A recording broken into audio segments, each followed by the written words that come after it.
Hello friends, welcome છે YouTube channel doctor ધરા જોશી પર. મારે કેટલાય સમયથી મારા જે વ્યુઅર્સ છે, જે મારા મિત્રો છે, એમના મેસેજ આવતા હતા કે છૂટા પાઠ એટલે કે તાસ આયોજન અને એકમ આયોજન વચ્ચેનો તફાવત, એ પ્રશ્ન અમને ખાસ શીખવાડજો, કેમ કે મોસ્ટ ટાઈમ્પી ક્વેશ્ચન છે. એનો તફાવત પૂછાતો હોય છે, બીએડ એક્ઝામમાં પણ પૂછાય છે અને આમાં પણ પૂછાઈ શકે છે. તો આજે હું એ પ્રશ્ન તમારી સમક્ષ રજૂ કરું છું. આ પ્રશ્ન એવું નહીં કે હાલ ગણિત વિશે, ગણિત અને વિજ્ઞાનના તાલીમાર્થીઓને જ કામમાં આવશે, પણ આ પ્રશ્ન એવો છે કે બધા જ તાલીમાર્થીઓ આ વિડીયોમાંથી અધ્યયન કરી શકે છે. બધા જ વિષયના તાલીમાર્થીઓ માટે આ પ્રશ્ન એ આ વિડીયોમાંથી ઉપયોગ કરીને શીખી શકે છે. એટલે જે મેથ્સ સાયન્સ વગરના બીજા વિષયના જે તાલીમાર્થીઓ છે એ પણ આ વિડીયો જોઈને અધ્યયન કરી શકે છે અને જવાબ મેળવી શકે છે, આ પ્રશ્ન એ શીખી શકે છે. પહેલાં તો હું એ જણાવી દઉં કે જ્યારે હું કંઈ પણ વસ્તુ શીખવવા જઈ રહી છું તેના ઊંડાણપૂર્વકથી શીખવા માટેની અથવા તમને શીખવા માટેની એક આશા રાખતી હોઉં છું કે આપણે આજે તફાવત જોઈ રહ્યા છીએ તો તમને તાસ આયોજન અને એકમ આયોજનની ડિટેલમાં તમને માહિતી હોવી જોઈએ. એ મારા અગાઉના જે વિડીયો છે એની અંદર મેં માહિતી આપેલી છે. બધી જ રીતે એના નમૂના સાથે મેં એ શીખવાડેલું છે. તો એના જે માહિતી તમને આવડતી હશે તો આ સમગ્ર જે આખો એક્ઝામ જે પ્રશ્ન છે એ તમને આવડશે જ, બરાબર. એટલે કોઈ પણ તફાવત પાડવો હોય તો એના વિશે પહેલાં ડિટેલમાં માહિતી હોવી જરૂરી છે. તો જો તમે આગળના વિડીયો ના જોવા હોય તો એક વખત ચોક્કસથી જોઈ લો, કેમ કે એના વિશે પણ પ્રશ્નો પૂછાઈ શકે છે, તાસ આયોજન વિશે પણ, એકમ આયોજન વિશે પણ. એ બંને વિશે માહિતી હશે તો તમને તફાવત આપમેળે તમને જાતે જ આવડી જવાનો છે. તો છૂટા પાઠ એ જ આપણું તાસ આયોજન, બરાબર, અને એકમ પાઠ આયોજન. તો જે છૂટા પાઠ હોય છે એમાં માત્ર નાના એકમ કે પેટા એકમની પસંદગી કરવામાં આવે છે, જ્યારે એકમ આયોજનમાં 2 થી 3 એકમો બની શકે તો સમગ્ર પાઠની પસંદગી કરવામાં આવે છે. એકમના શિક્ષણની સમગ્ર છાપ ઊભી થતી નથી, જ્યારે એકમના શિક્ષણની સમગ્ર છાપ ઊભી થઈ શકે છે. એટલે કે જે એક આખું જે ચેપ્ટર હોય, જે સળંગ ટોપિક ચાલતા હોય, એ સમગ્ર એનું જે છાપ છે એ આપણે જોઈ શકીએ છીએ, વિદ્યાર્થીઓ પણ જોઈ શકે. જ્યારે અહીંયા કોઈ એક જ ટોપિકનું જ 35 થી 40 મિનિટમાં અધ્યયન કરવાનું હોવાથી આખું જે એકમ જે છે એ વિદ્યાર્થીઓને ખ્યાલ આવતો નથી. આયોજનના અમલીકરણમાં સમય ઓછો જાય છે, જ્યારે આયોજનના અમલીકરણમાં સમય વધુ જાય છે. વિષય વસ્તુ જે છે ઓછી તૈયાર કરવાની હોય છે, વિષય વસ્તુ વધારે તૈયાર કરવી પડે છે.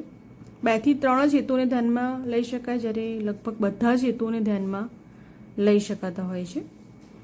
વિશિષ્ટ શિક્ષણ પદ્ધતિઓ પ્રવૃત્તિઓનો વર્ગખંડમાં ઉપયોગ કરવાની તક મળતી નથી, કારણ કે 35 થી 40 મિનિટમાં જે છે આપણે અધ્યયન કાર્ય પૂર્ણ કરવાનું હોય છે.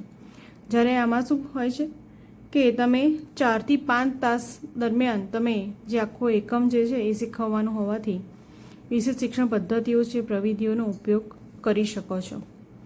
વિદ્યાર્થીને મૂંઝવતા પ્રશ્નનો ઉકેલ મેળવી શકાતો નથી, જ્યારે વિદ્યાર્થીને મૂંઝવતા પ્રશ્નનો ઉકેલ મળી શકે છે, કારણ કે 4 થી 5 તાસ સુધી સળંગ જ શિક્ષક અધ્યયન કાર્ય કરવાનો હોવાથી જે એકમ જે છે એ ચલાવતા હોવાથી જે વિદ્યાર્થીને મૂંઝવતા પ્રશ્નો હોય છે એ સોલ્યુશન લાવી શકે છે.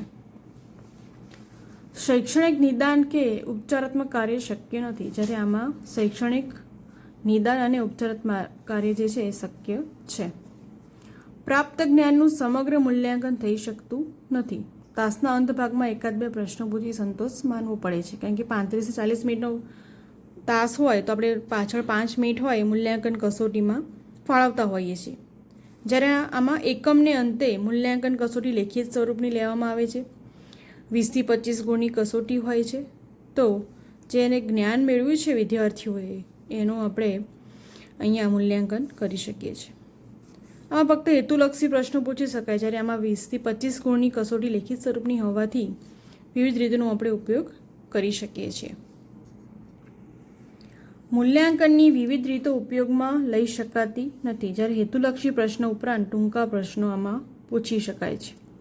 વિષય વસ્તુ, શૈક્ષણિક હેતુઓ અને મૂલ્યાંકનને પૂરતો ન્યાય આપી શકાતો નથી, જ્યારે આમાં વિષય વસ્તુ હોય, એના હેતુ હોય, મૂલ્યાંકન બધાને આપણે પૂરતો ન્યાય આપી શકીએ છીએ.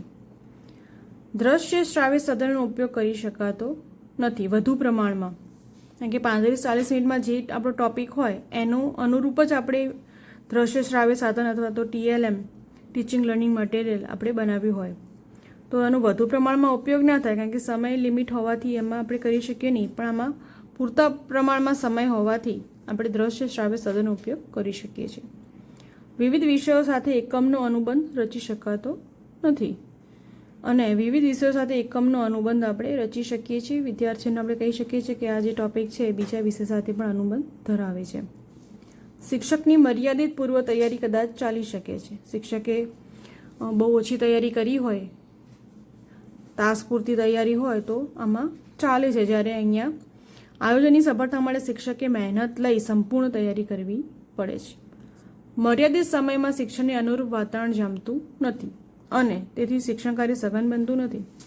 પણ પૂરતો સમય હોવાથી શિક્ષણને અનુરૂપ વાતાવરણ જામે છે અને શિક્ષણ સઘન બને છે. કારણ કે આમાં એક જ જે એકમ હોય છે એ સળંગ 4 તાસ 5 તાસ સુધી એ અધ્યયન કાર્ય કરવાનું હોવાથી સરસ એક ટ્યુનિંગ વિદ્યાર્થીઓ અને શિક્ષક વચ્ચે જાળવી રખાય છે અને એનો જે એકમ છે એ ખૂબ જ સારી રીતે આપણે ચલાવી શકીએ છીએ. એકાંકી આયોજન હોવાથી એક સૂત્રતાનો અભાવ વર્તાય છે, જ્યારે સર્વાંગી આયોજન હોવાથી એક સૂત્રતા જળવાતી હોય છે અથવા તો જળવાય છે. આમાં એકાંગી એટલે જે એક જ ટોપિક ચલાવવાનું હોય છે, જ્યારે સર્વાંગી એટલે આખું એકમ ચલાવવાનું હોવાથી જે એક સૂત્રતા જાળવી રખાય છે. તો આ થયું છૂટો પાઠ એટલે કે તાસ આયોજન અને એકમ આયોજન વચ્ચેનો તફાવત. આશા છે કે આ પ્રશ્ન તમને ખૂબ જ ઉપયોગમાં આવશે. મેં આગળ કહ્યું એમ કે હજી પણ તાસ આયોજન એકમ આયોજનની જે સૈદ્ધાંતિક માહિતી છે એના વિશે હજી પણ તમને માહિતી ના હોય તો એ માહિતી લઈ લો અને તમે આપમેળે જ આ સરસ આ જે તફાવત છે એ તમે લખી શકો છો. બરાબર?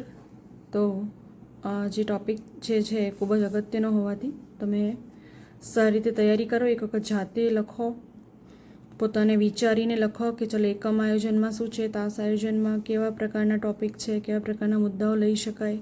એ જાતે પણ તમે એક વખત લખશો તો તમને એ આવડી જશે અને તમે તૈયારી કરી શકશો. તો હજી નેક્સ્ટ વિજ્ઞાન પદ્ધતિના જે પ્રશ્નો પૂછાશે એ વિશે એક વિડીયો બનાવવા જઈ રહી છું, અને આ સિવાય બ્લુપ્રિન્ટ વિશે પણ વિડીયો બનાવવાનો હજી બાકી છે. આ સિવાય પણ તમને કોઈ મૂંઝવતા પ્રશ્નો હોય કે તમને આવડતા ન હોય એ પ્રશ્ન તમે કોમેન્ટ બોક્સમાં લખી શકો છો, કે જેથી નવા વિડીયો મારે કયા બનાવવા, કયા વિદ્યાર્થીઓને વધારે જરૂર છે. તો આમાં તો ટૉપિક ઘણા બધા છે અને પરીક્ષા તો ખૂબ નજીક હવે આવી રહી છે. તો તમે એ પ્રશ્નો લખીને કોમેન્ટ બોક્સમાં જણાવી શકે છે. ઓકે, તો મળીએ નેક્સ્ટ વિડીયોમાં. ત્યાં સુધી જય હિન્દ, વંદે માતરમ.